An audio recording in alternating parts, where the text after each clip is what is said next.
आज पार्क जाकर जॉगिंग करने में मेरा बिल्कुल भी मन नहीं लगा। हालांकि रमेश को छोड़कर बाकी सभी दोस्त थे, मगर रमेश से मेरी कुछ ज्यादा ही पड़ती थी। 25 सालों से हम दोनों एक साथ इस पार्क में जॉगिंग करने आते रहे हैं। कुछ तो वैसे ही रमेश का ना होना मुझे एक अधूरेपन का एहसास करा रहा था, और कुछ दोस्तों ने जब उसके बारे में उल्टी सीधी बात करनी शुरू की तो मेरा मन और भी परेशान हो गया। 4 महीने बाद 60वां जन्मदिन होने वाला था रमेश का। उम्र के इस पड़ाव पर ऐसा काम करते हुए उसे जरा भी शर्म नहीं आई। देखने में कितना धार्मिक लगता था, और काम देखो कैसा किया। सारा समाज फूदू कर रहा है उस पर, एक दोस्त ने कहा। दूसरे दोस्त ने नाक सिकोड़ते हुए कहा, मुझे तो भाभी जी पर तरस आ रहा है।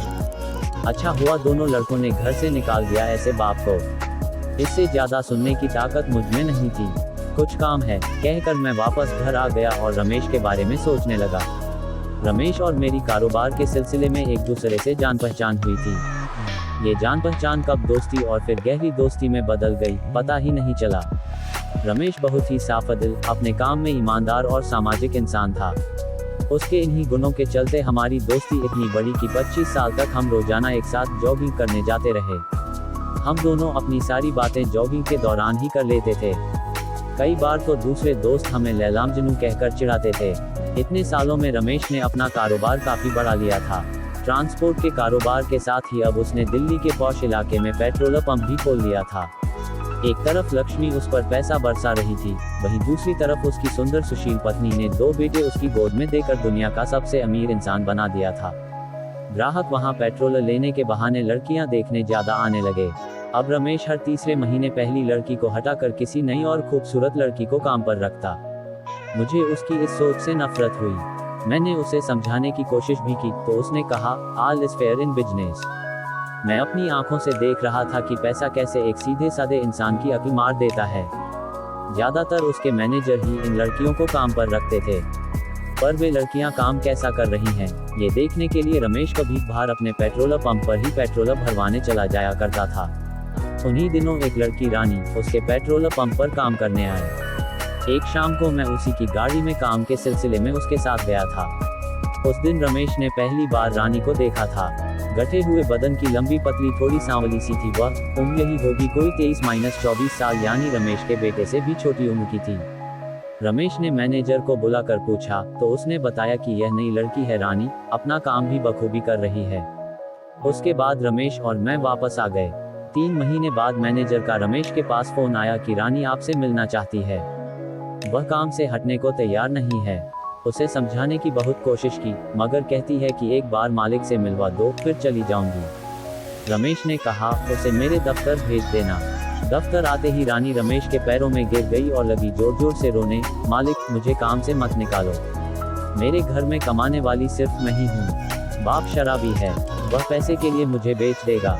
3 महीने से आधी तनख्वाह उसके हाथ में रख देती थी तो शांत रहता था। बड़ी मुश्किल से अच्छी नौकरी और अच्छे लोग मिले थे।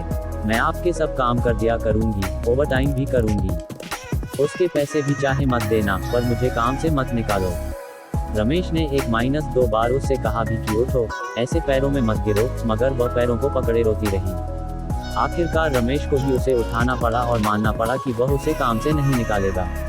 ऐसा सुनते ही रानी ने रमेश का हाथ चूम लिया। 60 साल के बूढ़े रमेश के अंदर कमसिन रानी के चुंबन से एक सिहरन सी दौड़ गई। रानी के जाने के बाद भी रमेश उसी के बारे में सोचता रहा। वह खुद को उसकी तरफ खींचता हुआ महसूस कर रहा था। 1-2 बार उसने अपने इन विचारों को झटका भी कि वह ये क्या सोच रहा है, मगर रानी का गठीला बदन और उसका चुंबन रह कर उसे उससे मिलने को बेचैन कर रहे थे। उस दिन के बाद से रमेश अक्सर अपने पेट्रोल पंप पर जाने लगा। पहले वह वहां बैठता नहीं था, अब उसने वहां बैठना भी शुरू कर दिया था। रानी के दफ्तर आने वाली बात रमेश ने मुझे बताई थी, और जब उसने अपनी उस सोच के बारे में मुझे बताया तभी मैंने उसे समझाने की कोशिश की, तुम रानी से दूर ही रहो। फिसलने की कोई उम्र नहीं होती। कीचड़ में कितना धंस जाओगे, खुद तुम्हें भी पता नहीं चलेगा।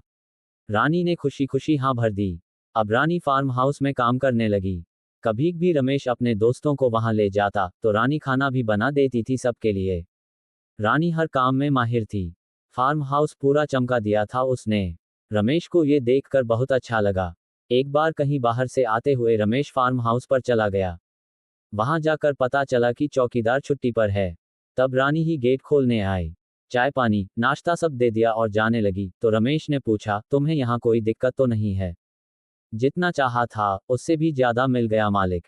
आपकी वजह से ही मैं आज इज्जत की जिंदगी जी रही हूँ, नहीं तो मेरा बाप कब का मुझे बेच देता। कहते कहते वह रोने लगी। रमेश ने उसके आंसू पोंछे तो रानी ने रमेश का हाथ पकड़ लिया। सर, आप बहुत ही अच्छे इंसान हैं। आजकल अपने कर्मचारियों के बारे में कौन सोचता है? और फिर से उसका हाथ चूमने लगी और बोली, आप तो मेरे लिए सब कुछ हैं। कि कुछ गलत हो रहा है मगर इस हद तक होगा यह नहीं सोचा था। शादी की उम्र तो उसके बेटों की थी, ऐसे में जब उन्हें अपने बाप की करतूत का पता चला तो उन्होंने उन्हें घर से निकाल दिया। रमेश ने पाक आना बंद कर दिया। आता भी किस मुंह से? इतने सालों से कमाई इज्जत पल में मिट्टी में मिल गई। सारा समाज रमेश पर थू थू कर रहा था। शादी के 6 महीने बाद ही रानी ने एक बच्चे को जन्म दे दिया। रमेश रानी के साथ फार्म हाउस में ही रह रहा था। एक दिन अचानक रात में रमेश मुझसे मिलने आया। वह जानता था कि उसकी हरकत से मैं भी बहुत नाराज हूं। मेरे कुछ कहने से पहले ही वह बोला,